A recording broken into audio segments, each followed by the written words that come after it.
The telegram arrived on a Thursday morning in June 1885, and it shattered every illusion Delilah Preston had carefully constructed about her prospects for marriage at 34 years old. She stood in the dusty telegraph office in Philadelphia, her gloved fingers trembling as she unfolded the thin paper for the third time, certain she had misread the words, but they remained unchanged, stark and brutal in their brevity. Mother passed. Stop. Father needs care. Stop. Come home. Stop. Her younger sister's signature followed, and beneath it, a postscript that made Delilah's stomach twist. Bring a husband if you can. Cowboys here only want young brides. The last sentence wasn't meant to be cruel, Delilah knew. Sarah was simply stating what everyone believed to be true in the frontier towns scattered across Colorado territory. Men wanted wives who could bear them many children, who had years of work ahead of them, who hadn't yet developed opinions that contradicted their husbands' wishes. At 34, Delilah was considered past her prime by most standards, certainly by the standards of Golden, Colorado, the mining town she'd fled 12 years earlier with dreams of becoming a teacher in the refined East. She had succeeded in that dream, at least partially. She taught literature and composition at a respectable girls' academy, lived in a modest boarding house, and had earned the respect of her colleagues. But she had never married, had never even come close, despite her mother's letters over the years pleading with her to find a suitable match. Now her mother was gone, and her father, according to Sarah's telegram, had suffered some kind of decline that required Delilah's immediate return. The journey west took 6 days by train, and with each passing mile, Delilah felt herself transforming backward in time. The cities gave way to towns, the towns to settlements, until finally the train deposited her in Golden on a scorching afternoon that made her wool traveling dress feel like a punishment. The town had grown since she'd left, sprawling outward from the original cluster of buildings near Clear Creek. New shops lined Washington Avenue, and the territorial Capitol building stood proud against the backdrop of the Rocky Mountains, though she'd heard Denver was lobbying to steal that designation. Sarah met her at the station with a buckboard wagon driven by a gangly teenage boy Delilah didn't recognize. Her sister looked older, harder somehow, though she was only 29. The mountain sun had weathered her face, and her hands were rough as she embraced Delilah. "You came alone," Sarah said, and there was disappointment in her voice. "I had no husband to bring," Delilah replied, lifting her trunk into the wagon bed. "The telegram was rather sudden for me to acquire one." Sarah didn't smile at the attempt at humor. "Father's not well, Del. He doesn't remember things right. Sometimes he thinks Mother's still alive, and when we tell him she's passed, it's like hearing it for the first time. The doctor says his mind is going." They rode in silence toward the family homestead, a small ranch 3 miles outside of town where her father had raised cattle and horses for as long as Delilah could remember. The house looked shabbier than she recalled, the barn in need of paint, the fences sagging in places. Sarah had married a miner named Thomas who worked long shifts in the mountains, leaving her to manage the property largely alone. They had 3 children, all under the age of 8. "We can't keep doing this," Sarah said as they pulled into the yard. "Thomas makes decent money, but it's not enough to hire help, and I can't manage the children and father and the ranch. I wrote to you because I thought maybe you'd come back with a husband, someone who could help work the land, take over the ranch eventually." "I'm sorry to disappoint you," Delilah said, and she meant it. She felt the weight of her failure settling on her shoulders like the Colorado dust that coated everything. Her father didn't recognize her at first. He sat in a rocking chair on the porch, his face gaunt and his eyes distant. When Sarah said, "Father, Delilah's come home," He looked at her with such confusion that Delilah felt tears prick her eyes. "Delilah," he repeated. "The teacher." "Yes, father, from Philadelphia." He nodded slowly, as if processing information from very far away. "Your mother will be glad." "She's been worried." Delilah glanced at Sarah, who shook her head slightly. "Let him think it," she whispered. "It's easier." That first week back in Golden passed in a blur of adjustments. Delilah fell into a routine of caring for her father, helping with Sarah's children, and trying to assess the ranch's condition. It was worse than she'd initially thought. Several horses had been sold off to cover expenses, and the cattle herd had dwindled to fewer than 30 head. Without significant help, the ranch would fail within a year. "You could find a husband," Sarah suggested one evening as they sat on the porch after the children were asleep. "There are men in town, widowers, prospectors who struck it rich. You're educated, refined. That counts for something." "I'm also 34, Delilah said. "You wrote it yourself. Cowboys only want young brides." "Not all of them," Sarah insisted, but her tone was unconvincing. Delilah went into town the following Saturday to purchase supplies and to inquire about work. Perhaps she could teach again, earn money to hire ranch hands. The schoolhouse, a neat white building near the church, had a new teacher, a woman barely 20 who blushed when she spoke. The mining companies weren't hiring women for any positions, and the shops already had the help they needed. She was walking back toward the wagon, defeated and hot in the afternoon sun, when she collided with a man coming out of the general store. He was tall, broad-shouldered, with dark hair that needed cutting and eyes the color of creek water in shadow. He caught her arm to steady her, and his grip was firm but gentle. "My apologies, madam," he said, tipping his hat. His voice was deep, with a slight drawl that spoke of Texas or perhaps Oklahoma. "No, it was my fault," Delilah said, flustered. "I wasn't watching where I was going." He studied her for a moment, and she had the strangest sensation that he was seeing past her dusty dress and tired face to something deeper. "You're new in town," he said. "It wasn't a question." "Returning, actually. I grew up here." "Bennett Hayes," he said, offering his hand. "I run a horse ranch about 5 miles north of town. Been here 3 years now. Delilah Preston." She shook his hand, noting the calluses, the strength in his fingers. "My father has the Preston Ranch east of town." Recognition flickered in his eyes. "I know it. Good land." "I heard Preston was ailing." "Yes."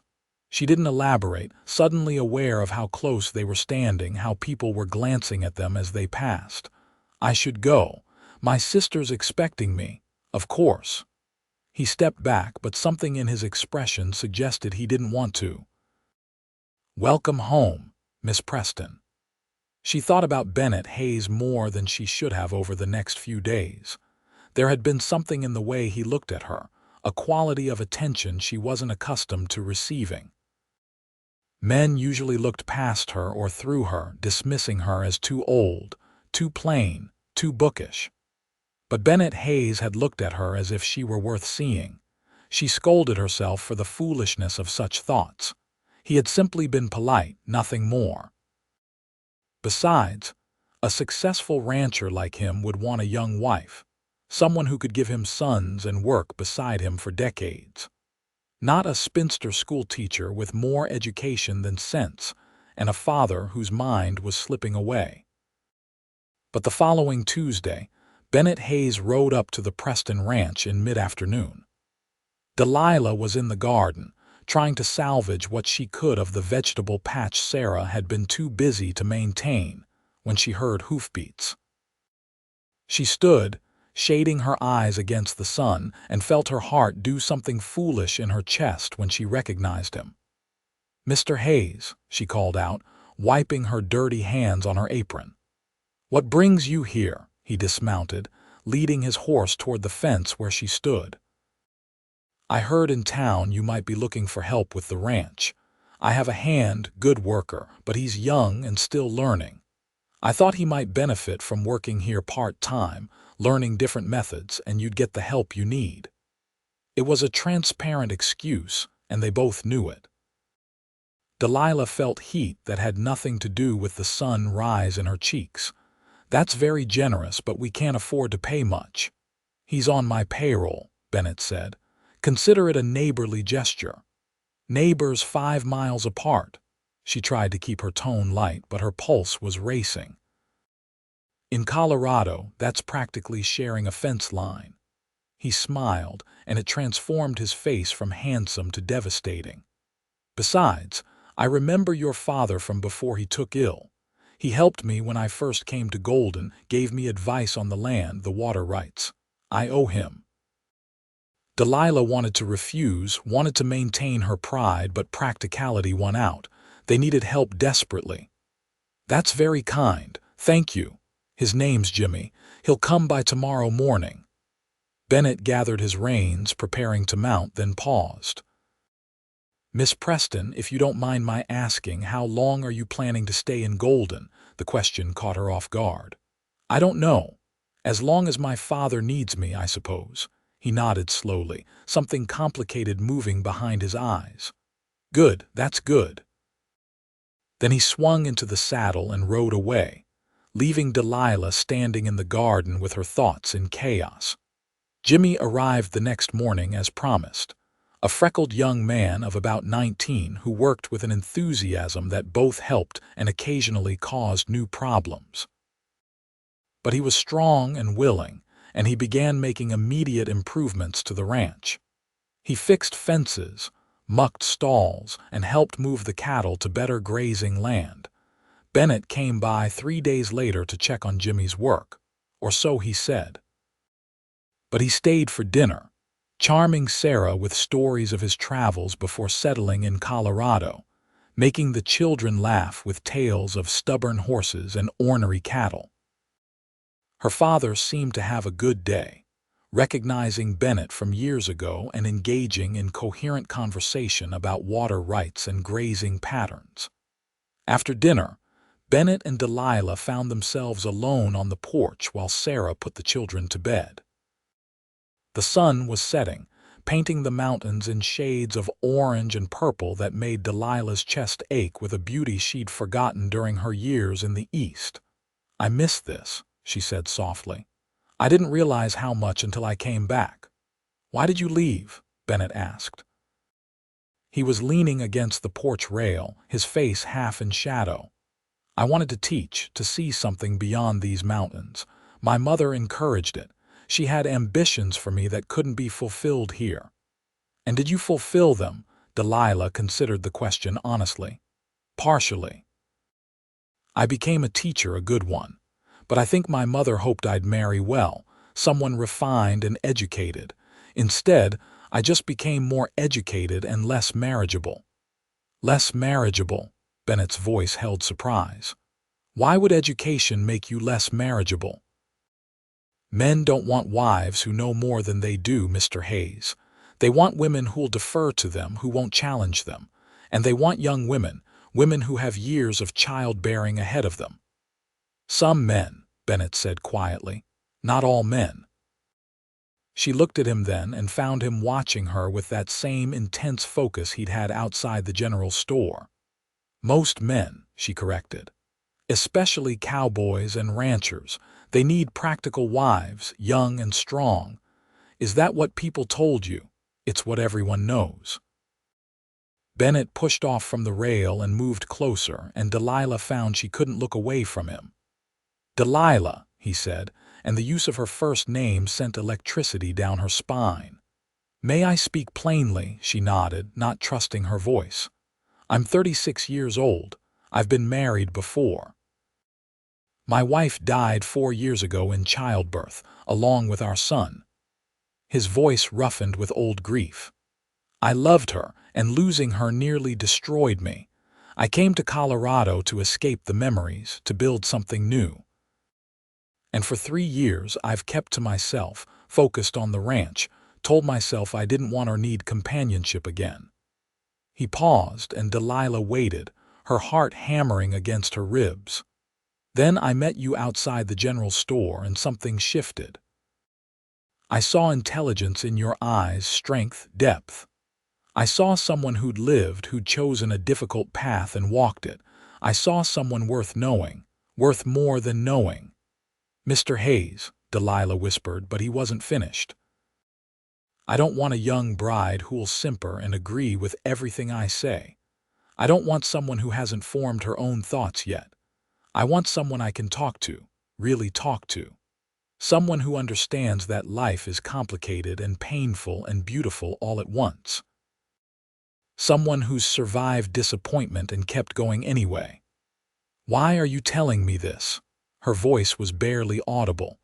"Because I want to court you, Delilah Preston, properly if you'll allow it. I want to know your mind, your thoughts, your dreams. Not your womb or your ability to cook or any of the practical things people say matter. I want your soul if you're willing to share it." She stared at him, unable to process what she was hearing. "I'm 34 years old," she said, as if he hadn't noticed. "I know. I may not be able to give you children. I know that too. And if we're blessed with children, that will be wonderful. If we're not, it won't change how I feel about who you are. People will talk," she said weakly.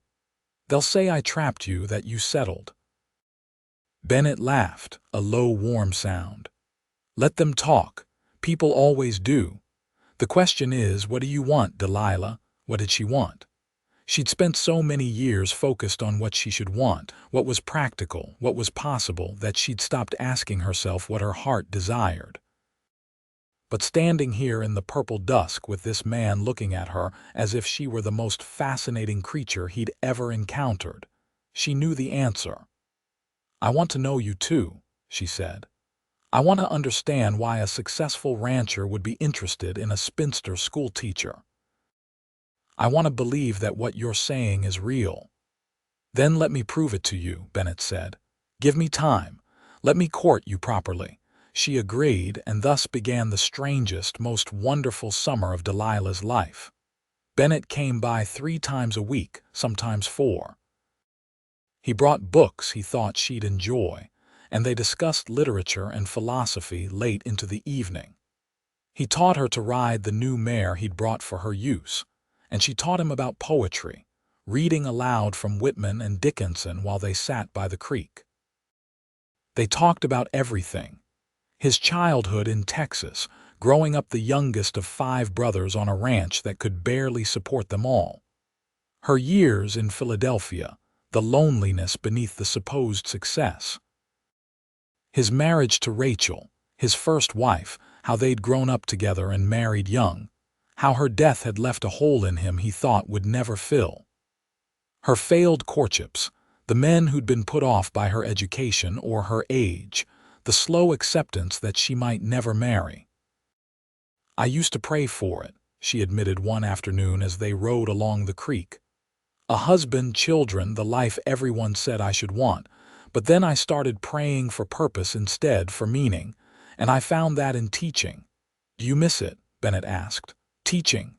"Sometimes. I miss watching students discover ideas, that moment when understanding dawns in their eyes. But I don't miss the constraints, the way I had to be so careful about everything I said and did to maintain respectability." "You're more yourself here," he observed. She considered that. "Yes. For better or worse, I'm more myself." The town noticed their courtship, of course.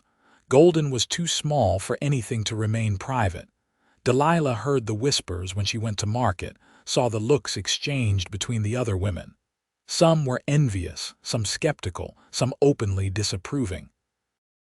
Mrs. Thornton, who ran the boarding house where Delilah occasionally took tea, was particularly vocal.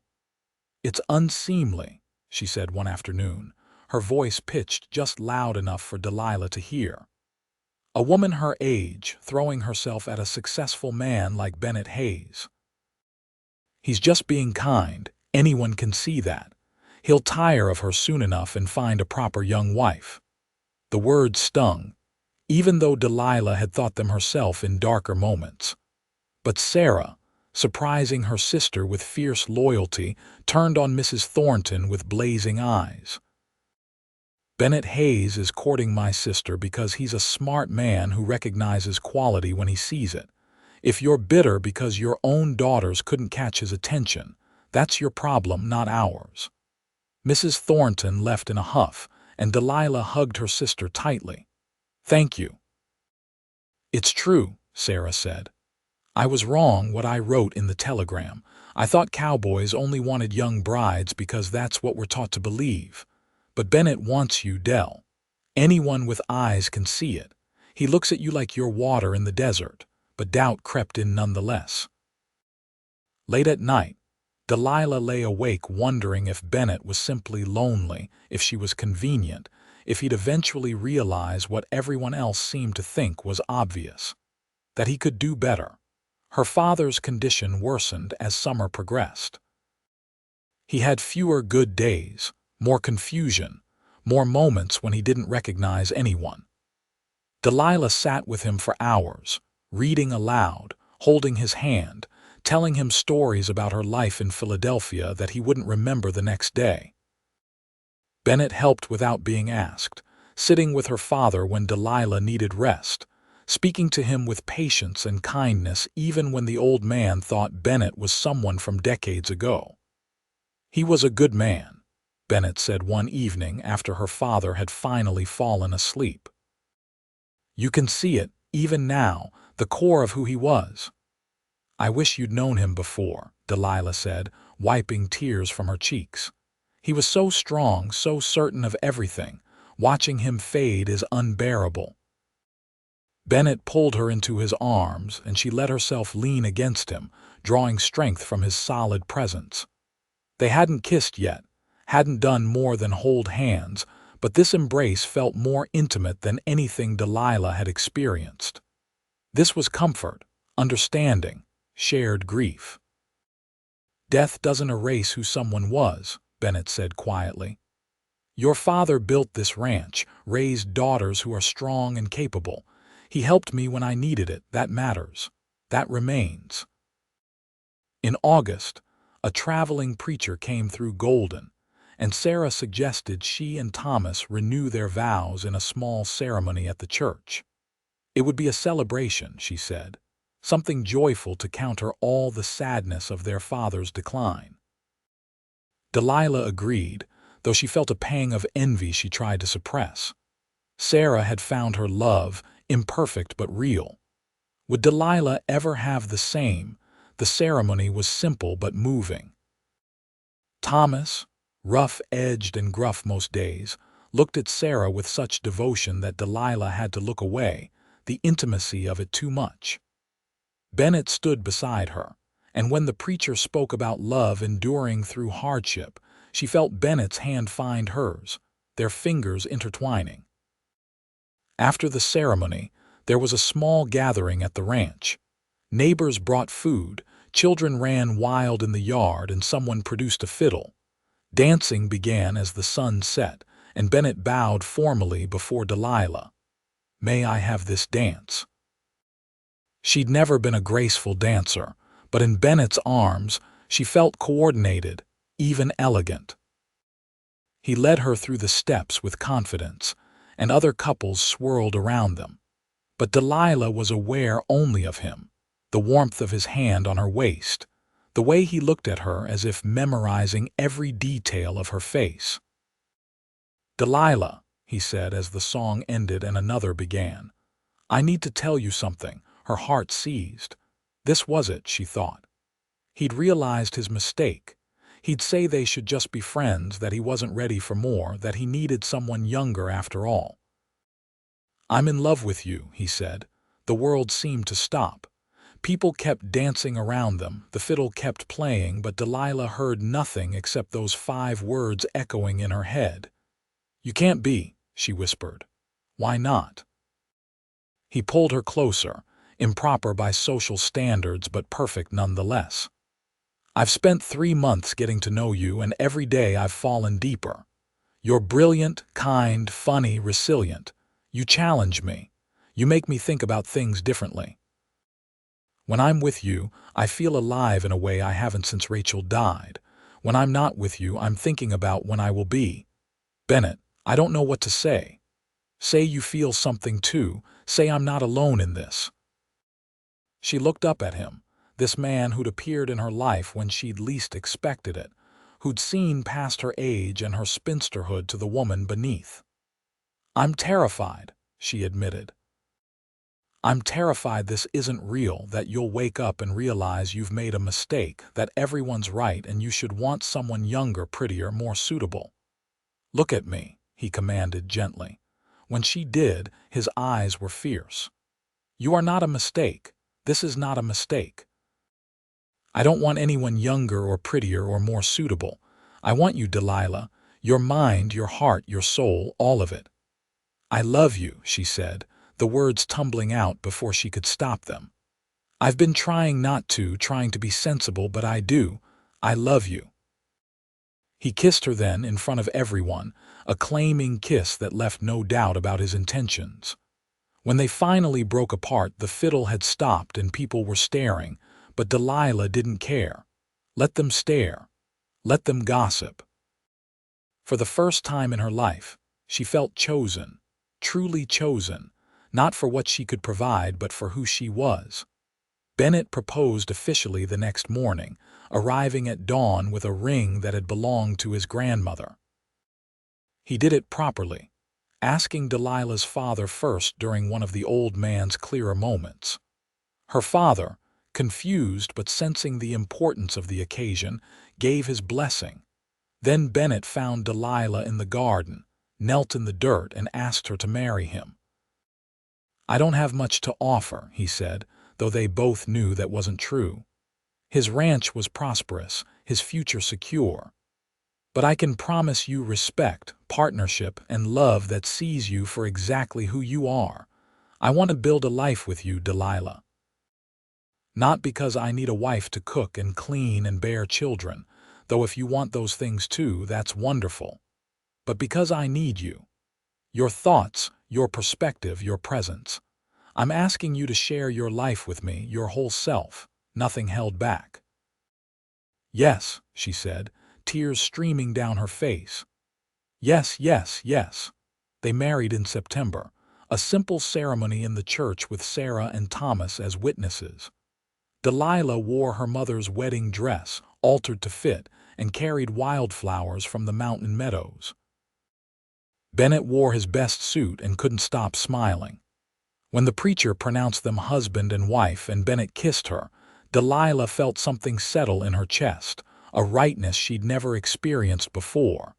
The townspeople came to the reception, even those who'd gossiped and doubted. Mrs. Thornton actually apologized, admitting she'd been unkind out of jealousy. My daughters are married to good men, she said, but none of them look at their wives the way Bennett looks at you. Moving to Bennett's ranch was bittersweet. Delilah hated leaving her father, but Sarah and Thomas were there, and Jimmy had proven himself reliable enough to stay on full-time at the Preston ranch. Bennett had promised they'd visit often, and he kept that promise. They rode over 3 times a week, Delilah spending time with her father while Bennett helped with the heavier ranch work. Her father died peacefully in October, slipping away in his sleep. They buried him next to her mother on a hillside overlooking the ranch he'd loved. Delilah grieved deeply, but found comfort in Bennett's steady presence. He held her when she cried, listened when she needed to talk, gave her space when she needed silence. He understood grief in a way only someone who'd experienced profound loss could. Life at Bennett's ranch fell into a rhythm that felt like coming home. The house was larger than she'd expected, well built with glass windows and wood floors. Bennett had kept it neat but sparse during his bachelor years, and Delilah took pleasure in adding touches that made it a home. Curtains, rugs, books on shelves, herbs growing in the kitchen window. They worked together, true partners. Bennett taught her the intricacies of horse breeding and training, and she discovered she had an aptitude for it. She was patient with the animals, intuitive about their needs, and the horses responded to her touch. Bennett, in turn, asked her opinion on business decisions, read contracts with her, discussed plans for expanding the ranch. He valued her intelligence and never made her feel inferior for being a woman. Their physical intimacy developed slowly, carefully. Bennett was patient, understanding that Delilah had no experience. Their wedding night had been tender, somewhat awkward but full of laughter when things didn't go smoothly. "We'll figure it out together," Bennett had said, and they did. Over time, Delilah discovered pleasures she'd only read about obliquely in books, and Bennett proved himself an attentive, generous lover who seemed to delight in her pleasure as much as his own. But the question of children hung between them, unspoken but present. Months passed without pregnancy, and Delilah felt the weight of it even though Bennett never mentioned it. She was 35 now, and the likelihood of conceiving decreased with each passing year. "Does it bother you?" she finally asked one winter evening as they sat by the fire. Snow fell outside, blanketing the ranch in white silence. "That I might not give you children." Bennett set down the book he'd been reading and pulled her into his arms. "Honestly, always honestly. I'd be lying if I said I didn't think about it. After losing my son with Rachel, there's a part of me that wants the chance to be a father, to do it right this time. But Delilah, listen to me." He tilted her face up so she had to look at him. "You are not a failure if we don't have children. You are not less valuable, less wanted, less loved. I married you for you, not for potential children. If we're blessed with a baby, I'll be grateful. If we're not, I'll still wake up every morning thankful that you're beside me." She believed him because everything about their marriage had proven his words true. He cherished her mind, sought her company, made her feel valued in ways that had nothing to do with traditional wifely duties. When she suggested starting a small school on the ranch for the children of neighboring families, he built her a schoolroom in one of the outbuildings and helped her spread word. 6 children came that first winter, sitting at rough desks Bennett had constructed, learning reading and mathematics and history from Delilah's patient instruction. Spring arrived, melting the snow and bringing new foals. Delilah spent hours in the barn, helping with difficult births, bottle-feeding the ones whose mothers struggled. She was mucking out a stall in late April when a wave of dizziness hit her so hard she had to grab the wall for support. Bennett found her there, pale and shaking. "What's wrong?" "I don't know, I just felt suddenly dizzy." He helped her to the house, insisted she rest, and called for the doctor despite her protests. Dr. Morrison, who'd practiced in Golden for 20 years, arrived that afternoon and examined her thoroughly. "Mrs. Hayes," he said with a smile that suggested he knew something they didn't, "when was your last monthly flow?" Delilah's mind went blank.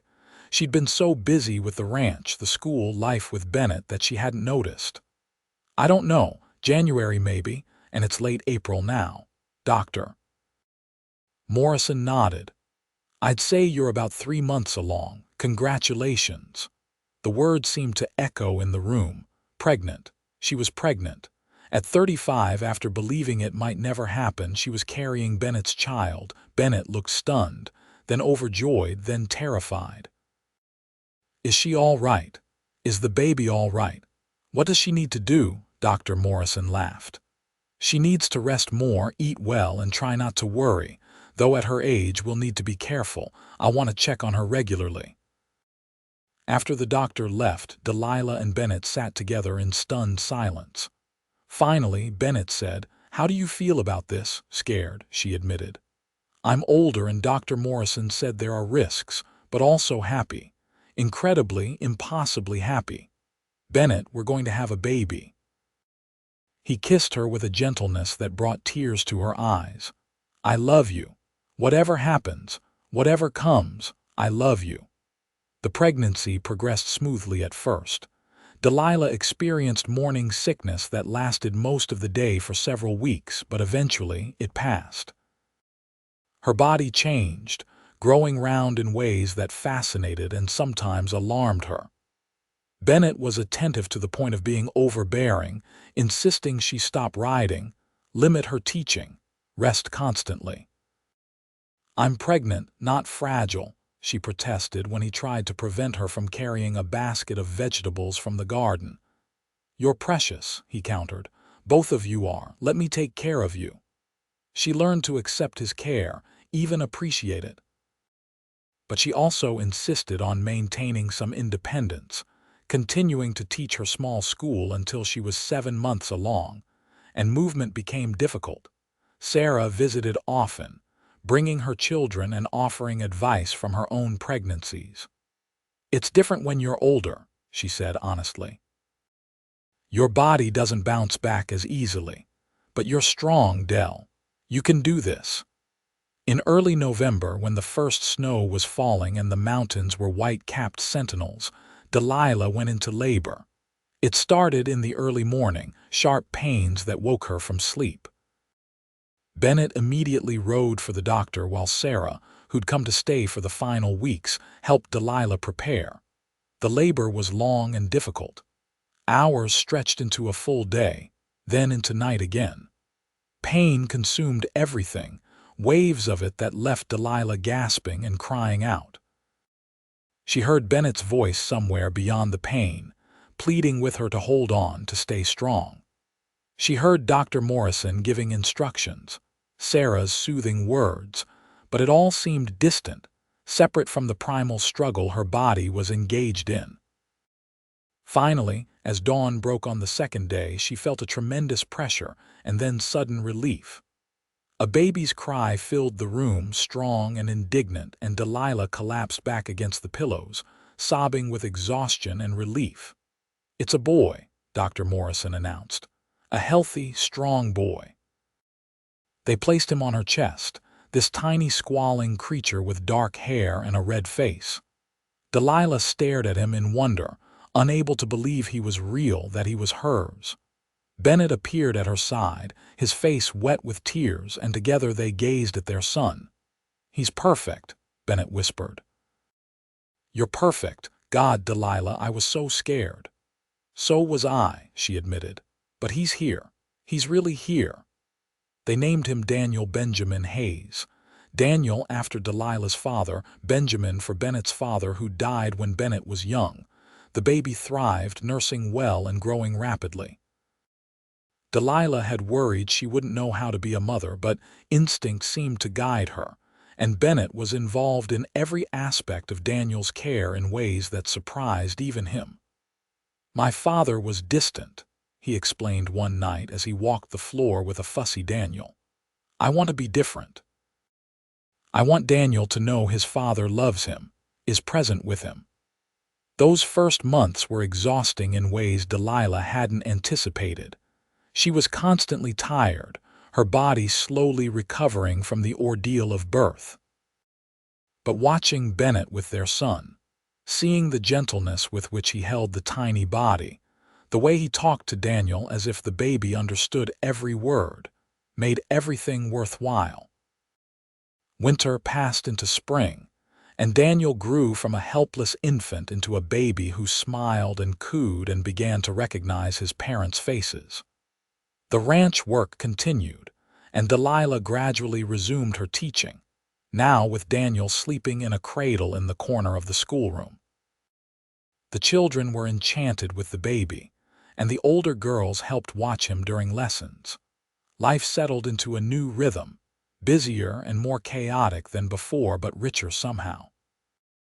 Delilah had moments of such profound contentment that she had to pause and breathe deeply, anchoring herself in the reality of her blessings.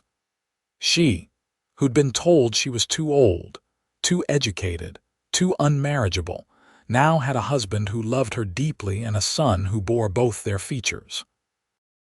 But she also had moments of bone-deep exhaustion, Times when she wanted to weep from the relentlessness of caring for an infant while maintaining a household and helping with the ranch. Bennett supported her through those moments, taking Daniel for hours so she could rest, hiring help for the heavier household chores, never making her feel inadequate for struggling. "Everyone struggles," he said when she apologized for her exhaustion. "Parenting is hard. Let me help." Sarah visited one afternoon when Daniel was 6 months old, finding Delilah asleep at the kitchen table while bread dough rose forgotten beside her. She woke Delilah gently, finished the bread, and made tea. "You're doing too much," Sarah said bluntly. "I'm fine. You're exhausted." "Del, you don't have to be perfect at everything. Get more help. Let Bennett hire someone for the house for the teaching. You just carried and delivered a baby at 35. Give yourself grace." Delilah considered her sister's words. She'd been trying so hard to prove she could do everything, to show Bennett he hadn't made a mistake in marrying an older woman, that she'd pushed herself to the brink of collapse. That evening, she talked to Bennett about it. "I need help," she admitted. "More help than I've been willing to ask for." "Then we'll get it," Bennett said immediately. "Whatever you need." They hired a young woman named Lucy to help with the household chores 3 days a week. Delilah reduced her teaching to just 2 mornings a week. And slowly, she learned to accept that she didn't have to be everything to everyone, that asking for help wasn't failure but wisdom. Daniel's first birthday arrived with celebration. They invited neighbors for a party, and the house filled with laughter and food and gifts. Daniel, overwhelmed by the attention, clung to Delilah until Bennett scooped him up and made him laugh by tossing him gently in the air. "A year ago, he didn't exist," Delilah marveled to Sarah. "And now I can't imagine life without him." "That's how it is with children," Sarah said. "They expand your heart in ways you never expected." As Daniel grew into a toddler, curious and adventurous, Delilah watched Bennett blossom as a father. He was patient with Daniel's endless questions, encouraging of his explorations, gentle but firm with discipline. When Daniel took his first steps, both parents cried. When he spoke his first word, which was horse, unsurprisingly, they laughed with delight. The ranch prospered. Bennett's reputation as a horse breeder grew, and buyers came from Denver and beyond to purchase his animals. Delilah's school expanded to 12 students, and she found deep satisfaction in watching them learn and grow. Her relationship with Bennett deepened in ways she couldn't have anticipated, weathering the challenges of parenthood and business, finding new depths of intimacy and understanding. They made love less frequently than in their first year of marriage, exhausted parents falling asleep before passion could ignite. But when they did come together, it was with a tenderness and knowledge of each other's bodies that made up for frequency with intensity. Bennett still looked at her as if she were the most beautiful woman in the world, even when she was covered in flour or baby spit up or dust from the barn. "How did I get so lucky?" she asked him one night as they lay in bed, Daniel finally asleep in the nursery after a bout of teething that had kept them all awake for days. "Luck had nothing to do with it," Bennett said. "You were brave enough to come home when your family needed you. Brave enough to let me court you despite what people said, brave enough to believe in us." "They told me cowboys only wanted young brides," she said, echoing the words that had haunted her 2 years ago. "Everyone said it. Everyone believed it." "Most cowboys probably do," Bennett admitted. "Most men are fools who don't know what they want. But I'm not most men. I wanted you from the moment I saw you outside that general store, looking tired and determined and so beautiful it made my chest hurt. I wanted your soul, Delilah, and miraculously, you gave it to me."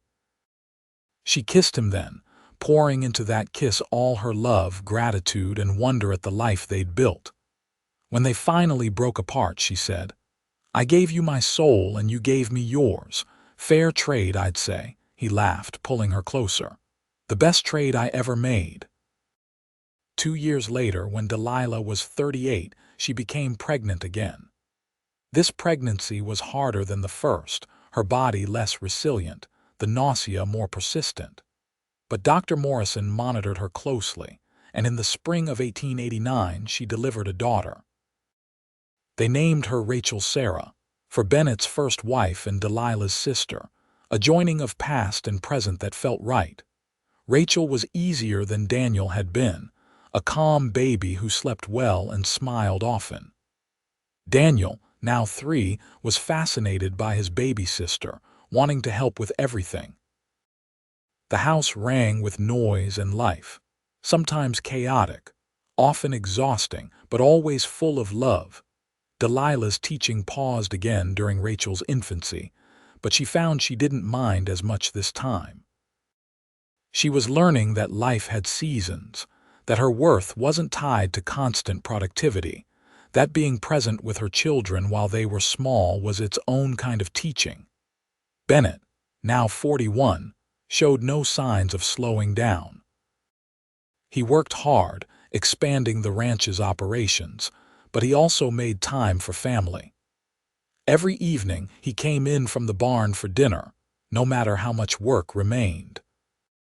Every Sunday they went to church as a family, then visited Sarah and Thomas, building connections between cousins that would last a lifetime. The years passed, marked by Daniel's growth, Rachel's first steps and words, the changing of seasons, the cycles of ranch life. Delilah's hair began to show threads of silver, and lines appeared at the corners of Bennett's eyes. But their love, rather than fading as some predicted, seemed to grow stronger, deeper, rooted in shared history and mutual respect. When Daniel was 8 and Rachel 5, Delilah resumed teaching more regularly, now with both children attending her school alongside the other ranch children. She loved watching them learn, seeing Daniel's quick mind grasp concepts easily, while Rachel struggled more, but persisted with determination that reminded Delilah of herself. The ranch continued to prosper, allowing them to make improvements. A new barn, an expanded house with proper bedrooms for the children, glass windows throughout. They hired more help, including a foreman who took over much of the daily management, allowing Bennett more time with his family. On their 10th anniversary, Bennett took Delilah to Denver for a week, leaving the children with Sarah. They stayed in a proper hotel, ate in restaurants, attended the theater. It was luxurious and strange after years of ranch life, and they found themselves oddly relieved to return home, to the familiar mountains and the children's excited welcomes and the ranch routines. "This is home," Delilah said as they stood on their porch, watching the sun set over the mountains. "Not because of the place, but because of what we've built here together. Our life," Bennett agreed, pulling her close. "Everything I wanted and more than I knew to hope for." Daniel grew into a thoughtful boy who loved the horses as much as his father did. By 12, he was helping with the training, showing a natural aptitude that made Bennett proud. Rachel, at 9, was more interested in books and learning, spending hours in the schoolroom even when classes weren't in session. She reminded Delilah of herself at that age, hungry for knowledge, asking endless questions. Sarah's children grew too, and the Preston Ranch, under Jimmy's capable management with financial help from Bennett, remained in the family. The families celebrated holidays together, worked cattle drives together, supported each other through illnesses and accidents and the ordinary challenges of life. Delilah sometimes thought about her life in Philadelphia, the woman she'd been at 34 when that telegram arrived. That Delilah had been resigned to spinsterhood, convinced her value lay only in her education and teaching abilities, certain that love and family weren't meant for her. She'd believed the stories everyone told, that cowboys wanted only young brides, that her age made her unmarriageable, that she'd waited too long and missed her chance. How wrong she'd been. How grateful she was to have been wrong. Bennett had wanted her soul, not her youth or childbearing years or domestic skills, though she'd provided those too eventually. He'd wanted her mind, her heart, her essential self. And in giving those to him, she discovered depths within herself she hadn't known existed. She'd learned she could love fiercely, mother devotedly, partner equally. She'd learned that her value wasn't tied to age or social expectations, but to the quality of her character and the choices she made. They celebrated their 15th anniversary in 1900, as the new century dawned. The children were older now. Daniel 17 and already taller than his father, talking about breeding horses and expanding the ranch. Rachel 12 and speaking of becoming a teacher like her mother. The ranch sprawled over hundreds of acres, prosperous and well-managed. Delilah's school had grown to include 20 students, and she'd trained 2 assistant teachers to help manage the classes. Bennett, at 51, had more gray in his hair but remained strong and vital.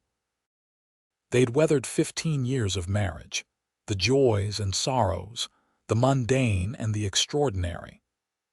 They'd buried Sarah's husband Thomas after a mining accident, helped her manage her grief while raising her children alone. They'd celebrated births and mourned deaths, survived harsh winters and drought summers, built something lasting from what had started as an unlikely courtship. 15 years, Delilah said as they sat on the porch in the June evening. The children were inside, Daniel reading while Rachel played piano, music drifting through the open windows. Sometimes it feels like a lifetime, sometimes like no time at all. Both, Bennett said, taking her hand.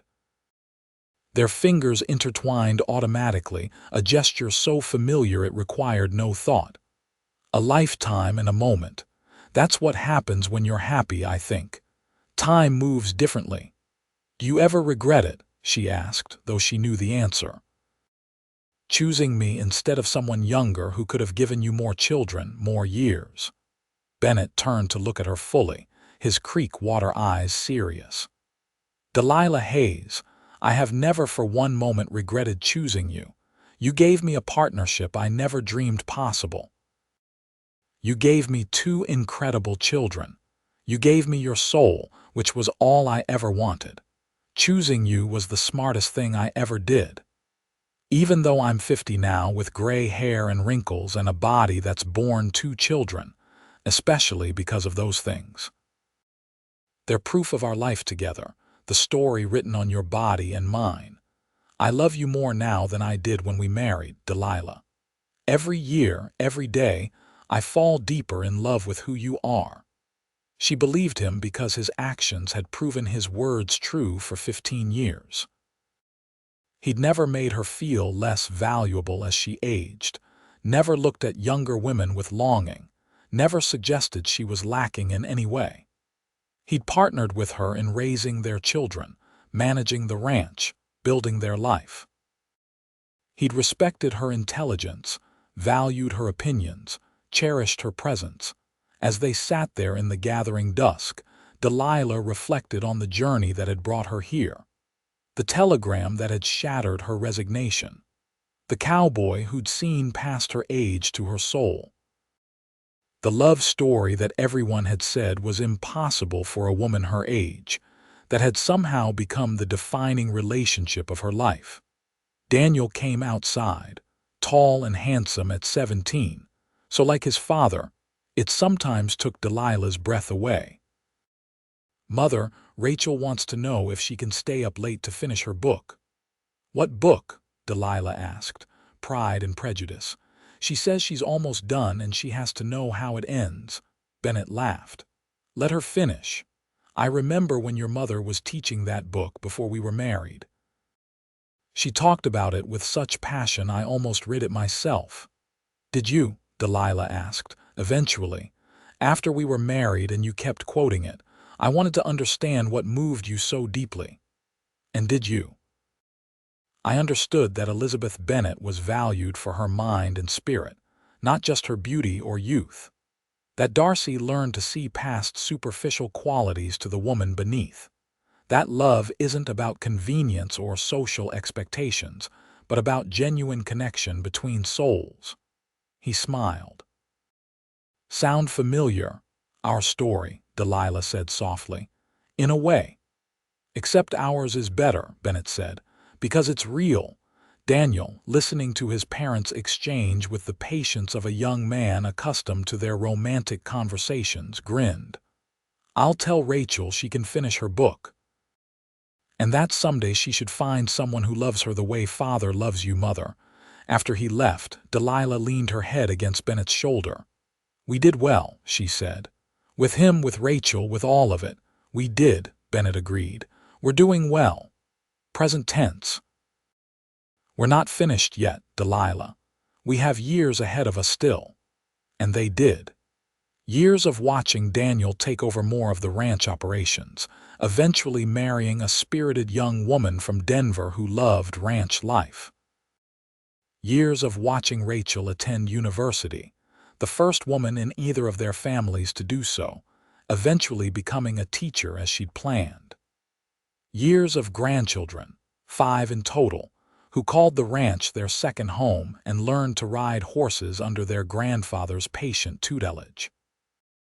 Bennett and Delilah aged together, their bodies slowing but their minds remaining sharp, their love deepening into something unshakable.